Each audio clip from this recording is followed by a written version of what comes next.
पूजां च करिष्ये तत्र निर्विघ्न परिसमाप्तं गणपति पूजां च करिष्ये महागणपति नमः लक्ष्मी नारायणाय नमः उमा महेश्वराय नमः श्री पुरंदराय नमः श्री वनस्पति रसो धूपो गंधाढ्यो गंधमः आग्रे सर्वदेवानां धूपोऽयं प्रदरिक्यतां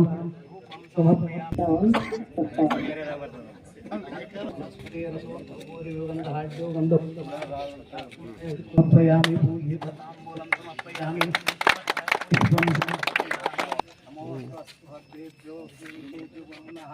पत्रपुष्पं समर्पयामि धूप दीप नैवेद्यं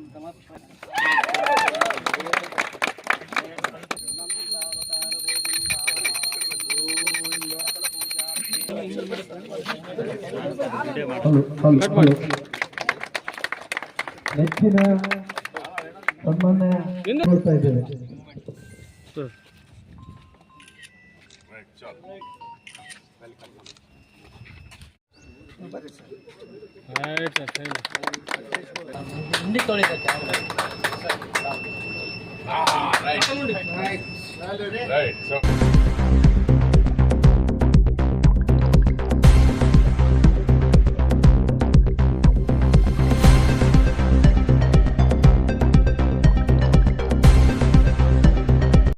ಬಹುಶಃ ಭಾಳ ವರ್ಷದಿಂದ ಹೊಸ ಸಿಟಿ ಬಸ್ಗಳು ನಮ್ಮ ರಾಯಚೂರು ನಗರಕ್ಕೆ ಬಂದಿರಲಿಲ್ಲ. ಇವತ್ತು ಈ ಸರ್ಕಾರ ಬಂದ ಮೇಲೆ 16 ಬಸ್ಗಳು ಕೊಡೋ ಮೂಲಕ ಸಾರ್ವಜನಿಕರಿಗೆ ಬಡವರಿಗೆ ಮಕ್ಕಳಿಗೆ ಅಂಗವಿಕಲರಿಗೆ ಉಪಯೋಗ ಆಗುವಂಥ ಕೆಲಸ ಆಗ್ತದಂತೇಳಿ ಒತ್ತಾಯ ಮಾಡಿದಾಗ ಇವತ್ತು ಬಸ್ಗಳು ಬಿಡುಗಡೆ ಮಾಡುವಂಥ ಕೆಲಸ ಆಗಿದೆ. ಬಟ್ ಸಾರ್ವಜನಿಕರಿಗೆ ನಾನು ವಿನಂತಿ ಮಾಡೋದು, ನಾವು ಯಾವಾಗ ಬಸ್ನಲ್ಲಿ ಹೆಚ್ಚು ಓಡಾಟ ಮಾಡ್ತೀವೋ ಆ ಒಂದು ನಿಗಮದ ನೌಕರಸ್ಥಿಗೆ ಒಳ್ಳೆಯದಾಗ್ತದೆ, ಬಸ್ಗಳು ಮುಂದುವರಿಸಲಿಕ್ಕೂ ಒಳ್ಳೆಯದಾಗ್ತದೆ, ಇನ್ನೂ ಹೆಚ್ಚು ಬಸ್ಗಳು ತರಲಿಕ್ಕೂ ಅನುಕೂಲ ಆಗ್ತದೆ ಅಂತ ಹೇಳಿಕ್ಕೆ ಬಯಸ್ತೇನೆ. ಯಾವಾಗ ಅರ್ನಿಂಗ್ ಪರ್ ಕಿಲೋಮೀಟರ್ ಇರೋಂಗಿಲ್ಲ ಅವರು ಆ ರೂಟ್ನ ಕಟ್ ಮಾಡುವಂಥ ಕೆಲಸ ಮಾಡ್ತಾರೆ. ನಾನು ಅನೇಕ ಸಾರಿ ಈ ಮೇಲಾಧಿಕಾರಿಗಳ ಜೊತೆ ನಾವು ಮೀಟಿಂಗ್ ಮಾಡಿದಾಗ ಅವ್ರು ಅದೇ ಹೇಳ್ತಾರೆ, ಇಲ್ಲ ಸರ್ ನಿಮ್ಮದು EPKM ಇಲ್ಲ EPKM ಇಲ್ಲ ಅಂತ ಹೇಳ್ತಾರೆ.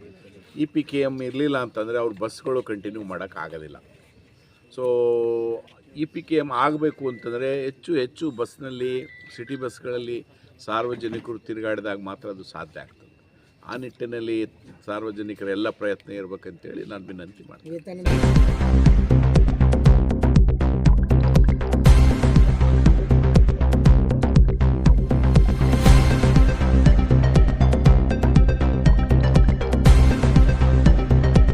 ಸರ್ಕಾರ ಸರಿಯಾದ ಸಮಯಕ್ಕೆ ಕೊಡುವಂಥ ಡ್ಯೂಸ್ ಕೊಟ್ಟರೆ ಯಾವ ರಿಪೇರಿನೂ ಬರೋಂಗಿಲ್ಲ, ಯಾವ ಪಲ್ಟಿನೂ ಆಗಂಗಿಲ್ಲ, ಯಾವ ಬಸ್ಗಳು ಕಾಲೆತ್ತಿ ನಿಲ್ಲಂಗಿಲ್ಲ. ಇವತ್ತು ಎಲ್ಲಿ ನೋಡಿದರೆ ಅಲ್ಲಿ ಬಸ್ಗಳು ಕೆಡ್ತಾ ಇದ್ದಾವೆ, ಎಲ್ಲಿ ನೋಡಿದರೆ ಅಲ್ಲಿ ಮಕ್ಕಳು ಬೀದಿಗೆ ಬರುವಂಥ ಕೆಲಸ ಆಗ್ತಾಯಿದೆ, ಎಲ್ಲಿ ನೋಡಿದರೆ ಅಲ್ಲಿ ಡೀಸೆಲ್ ಮುಗಿದು ಆಯಿಲ್ ಕೆಟ್ಟು ಲೈಟ್ಗಳಿಲ್ಲಾರ್ದಂಥ ಪರಿಸ್ಥಿತಿ ಇವತ್ತು ಬಸ್ಗಳದ್ದಾಗಿದೆ. ಅವ್ರು ಏನು ಮಾಡ್ತಾರೆ ನಿಗಮದವರು? ಸರ್ಕಾರದಿಂದ ದುಡ್ಡು ಕೊಟ್ಟರೆ ಅವ್ರಿಗೆ ಮೇಂಟೈನ್ ಮಾಡಲಿಕ್ಕೆ ಸಾಧ್ಯ. ಸರ್ಕಾರದಿಂದ ದುಡ್ಡು ಬಂದಿಲ್ಲ ಅಂದರೆ ಅವ್ರು ಏನು ಮಾಡ್ತಾರೆ? ಇದ್ದದರಲ್ಲೇ ಇದ್ದಂಥ ತಮ್ಮ ಅವೈಲಬಿಲಿಟಿಯಲ್ಲೇ ಅವ್ರು ರಿಪೇರಿ ಮಾಡಿ ಕಳಿಸ್ತಾರೆ. ಇವತ್ತು ಆಯಿಲ್ ಚೇಂಜ್ ಮಾಡಲಿಕ್ಕೆ ಆಯಿಲು ಮತ್ತು ಮೆಟೀರಿಯಲ್ಸ್ ಎಲ್ಲವೂ ಇವರಿಗೆ ಸಪ್ಲೈ ಮಾಡಿದಾಗ ಅವರಿಗೆ ಒಳ್ಳೆ ರೀತಿಯಲ್ಲಿ ಬಸ್ಗಳನ್ನು ಮೇಂಟೈನ್ ಮಾಡಲಿಕ್ಕೆ ಸಾಧ್ಯ ಆಗ್ತದೆ. ಅವ್ಯಾವು ಇವತ್ತು ಸರ್ಕಾರದಿಂದ ಆಗ್ತಾ ಇಲ್ಲ. ಇವತ್ತು ಮೊನ್ನೆ ಅಧಿವೇಶನ ನಡೆದ ಸಮಯದಲ್ಲಿ ನಮ್ಮ ಯಾರು ರೇಸ್ ಮಾಡಿದರು, ನಮ್ಮ ಚಲುವಾದಿ ನಾರಾಯಣ ಸ್ವಾಮಿ ಅವರು ಪ್ರಶ್ನೆ ಕೇಳಿದ ಸಮಯದಲ್ಲಿ ಸಂಬಂಧಪಟ್ಟಂಥ ಮಂತ್ರಿಗಳೇ ಉತ್ತರ ಕೊಟ್ಟಿದ್ದಾರೆ. 4,500 ಕೋಟಿ ಬಾಕಿ ಕೊಡಬೇಕು ಸರ್ಕಾರ ನಮಗಂತ. 4,500 ಕೋಟಿ ಬಾಕಿ ಬರಬೇಕಾದ್ರೆ ಮತ್ತು ಎಷ್ಟು ಕಷ್ಟ ಆಗಿರ್ಬೋದು ನಿಗಮಗಳು ಮುಂದುವರಿಸಲಿಕ್ಕೆ ಅವರಿಗೆ. ನಾನು ಒಂದು ಕಮಿಟಿನಲ್ಲೂ ಇದನ್ನು ರೇಸ್ ಮಾಡಿದ್ದೆ. ಸಾರಿಗೆ ಅಧಿಕಾರಿಗಳು ಸೆಕ್ಯೂರಿಟಿ ಚೆಕ್ ಮಾಡಲಿಕ್ಕೆ ಮತ್ತು ಎಲ್ಲವೂ ಇರ್ತಾರೆ, ಅವರು ಸರಿಯಾದಂಥ ರೀತಿಯಲ್ಲಿ ಚೆಕ್ ಮಾಡಿದರೆ ಇವು ಯಾವ ತೊಂದರೆ ಆಗಲ್ಲ. ಇವತ್ತು ಪ್ರೈವೇಟ್ ಬಸ್ನವರು ಯಾವ ಚಾಲಕರು ಕುಡ್ಕೊಂಡು ನಡೆಸಂಗಿಲ್ಲ ಹೇಳ್ರಿ. ನಾನು ಕಣ್ಣಾರೆ ಕಂಡಿದ್ದೀನಿ. ಇದು ಇವತ್ತು ಮೊನ್ನೆನೂ ಅದೇ ಆಗಿದೆ, ನಿನ್ನೆ ಆದಂಥ ಅಪಘಾತನೂ ಅದೇ. ಕುಡಿದು ಮಲ್ಕೊಂಡಿರೋದೇ ಇದು ಸಮಸ್ಯೆ, ಲಾರಿಗೆ ಡಿಕ್ಕಿ ಆಗಿರೋದು. ಅವ್ರಿಗೆ ಏನು ಚೆಕ್ಕೇ ಇಲ್ಲ. ಟರ್ಪೆಂಟೈನ್ ಹಾಕ್ತಾರೆ, ಮೊಬೈಲ್ಗಳು ಟ್ರಾನ್ಸ್ಪೋರ್ಟ್ ಮಾಡ್ತಾರೆ, ಕೆರೋಸಿನ್ ಟ್ರಾನ್ಸ್ಪೋರ್ಟ್ ಮಾಡ್ತಾರೆ, ಎಕ್ಸ್ಪ್ಲೋಸಿವ್ ಮೆಟೀರಿಯಲ್ಸ್ ಟ್ರಾನ್ಸ್ಪೋರ್ಟ್ ಮಾಡ್ತಾರೆ. ಯಾರು ಚೆಕ್ ಮಾಡೋರೇ ಇಲ್ಲ ಅವರಿಗೆ. ಅವರು ಒಂದು ಥರ ಅನಧಿಕೃತ ಸಾರಿಗೆ ಇಲಾಖೆ ಆದಂಗೆ ಆಗ್ಯಾರ ಸರ್ಕಾರದ್ದು. ಸರ್ಕಾರನೇ ಅವ್ರ ಮಾತು ಕೇಳ್ತದ ವಿನಃ ಸರ್ಕಾರಕ್ಕೆ ಅವ್ರದ್ದೇನು ಅಂಜಿಕಿಲ್ಲ. ಅವರಿಗೆ ಸರ್ಕಾರದ ಅಂಜಿಕಿಲ್ಲ. ಸರ್ಕಾರ ಅವ್ರು ಹೇಳ್ದಂಗೆ ನಡೀತದೆ. ಇದು 7ನೇ ಗ್ಯಾರಂಟಿ ಸರ್ಕಾರದ್ದು. ಇವೆಲ್ಲ ಬಸ್ಗಳೇನು ಕೆಡ್ತಾವ, ಬಸ್ಗಳು ಪಲ್ಟಿ ಆಗ್ತಾವ, ಬಸ್ಗಳು ಡೀಸೆಲ್ ಇಲ್ಲ, ಲೈಟ್ ಇಲ್ಲ, ಆಯಿಲ್ ಇಲ್ಲ ಅಂತ ನಿಂದಿರ್ತಾವಲ್ಲ, ಇದು ಸರ್ಕಾರದ 7ನೇ ಗ್ಯಾರಂಟಿ. ಇದು ಇವರು ಸುಮ್ಮನೆ ಪೆನ್ನು ಕಾಗದ ಬುಕ್ಕಿನಲ್ಲಿ ಹೇಳೋದು.